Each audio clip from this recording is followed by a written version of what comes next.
investigative journalist Martin Jay to discuss this further. Martin, thank you for joining us on the programme. First of all, what's your take on the incident? How do you see it?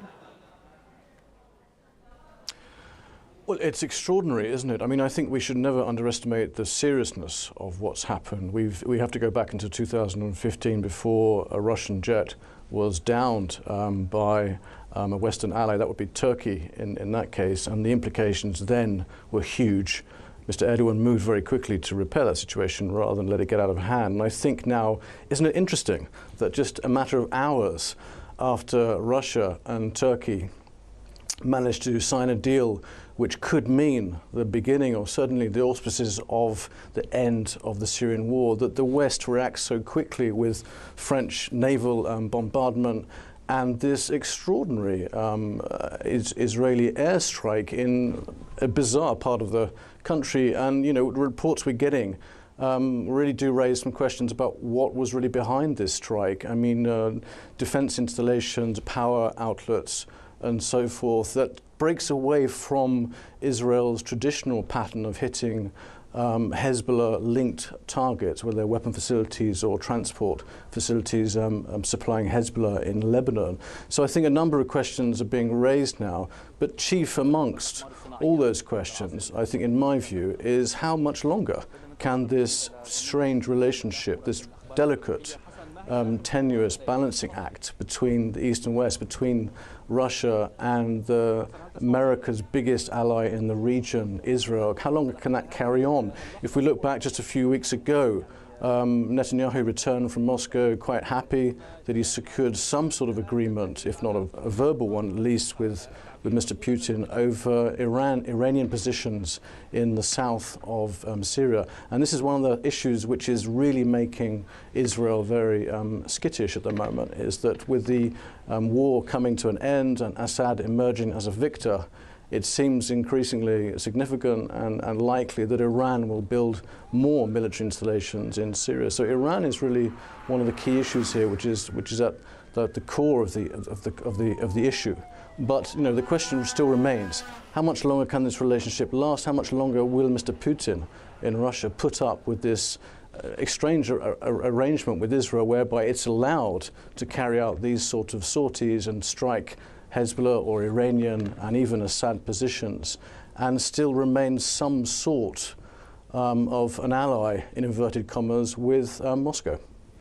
No official comment from Israel on the situation thus far, but surely Israel could argue that it actually did notify Russia that the strike was going to take place. But the Russian MOD says that this warning came just a minute or so before the missiles were launched. Should this warning system be regulated somehow, do you think? And is this just a case of a communication breakdown, do you think?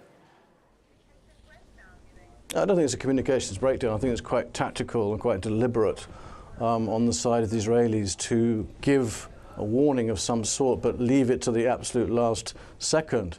So that gives the element of surprise to the Israeli jets and where they're carrying out whatever they're carrying out in the region in terms of airstrikes. I mean, if you give 5 or 10-minute warnings to Russia, I suppose the fear from the IDF, from Israel, will be that that information will be relayed onto the targets, and that gives opportunities for those on the ground to not only get out of installations, but also to arrange anti-aircraft fire from a given direction. These jets came from the Mediterranean, which is interesting in that in the last few weeks, a few months, we've seen a number of Israeli airstrikes in Syria from the Mediterranean and from Lebanon, covering Lebanon airspace completely illegally, I might add. You know, so I think that the issue of the 1-second warning was that's a pretty poor show, and I think you know, there's no way a turboprop plane of that speed and of that age can get out of the area that quickly. But the fact that we're getting reports that the Israelis used this plane as some kind of target, some kind of bait, so that the Syrian ground forces would fire at the Russian aircraft, perhaps by mistake. I think that is very alarming, and that is a real turning point in the Syrian war with these huge geopolitical issues at stake. You know, I think for the first time ever, geopolitical analysts and journalists such as myself have always been asking, what will it take? How far can this go before one day Netanyahu steps over a line with this very fragile arrangement and just goes a bridge too far with his gun-ho attitude in Syria. I'm wondering whether this is such an incident. I'm wondering whether the statement from Russia's Ministry of Defense today saying that it held Israel completely accountable for these lives, I'm wondering if that is a turning point in the Syrian war. I'm wondering now whether we will see a new relationship, a new, the previous cordial relationship between Israel and Moscow will be put into a whole new dynamic now, and we will have to get something much more concrete. I mean, we can't have, Russia simply cannot have people taking pot shots at its aircraft, whether they are Syrian ground forces by mistake or otherwise. You know, it may well be that this arrangement will have to be looked at from a military perspective as well as a geopolitical one. You know, from Assad's position, if you look at President Assad now, he's laughing all the way to the bank. I mean, he looks in such a victorious position now. The war now is reaching more or less an end, and that is irritating Israel to no end. A senior official recently said that accepting Assad in power now after the end of the war would be like swallowing a poisonous frog. And I think you know, the situation in Israel has changed very much. If you go back a few years, the relationship was very different. There was a certain amount of acceptance, of tolerance of one another. That's completely changed. Now Syria is a full-on enemy of Israel. And you know, the world has changed since 2006, where Israel invaded Lebanon. You know, you've got a new dynamic in the region. Russia is playing a prominent role now where it never did before.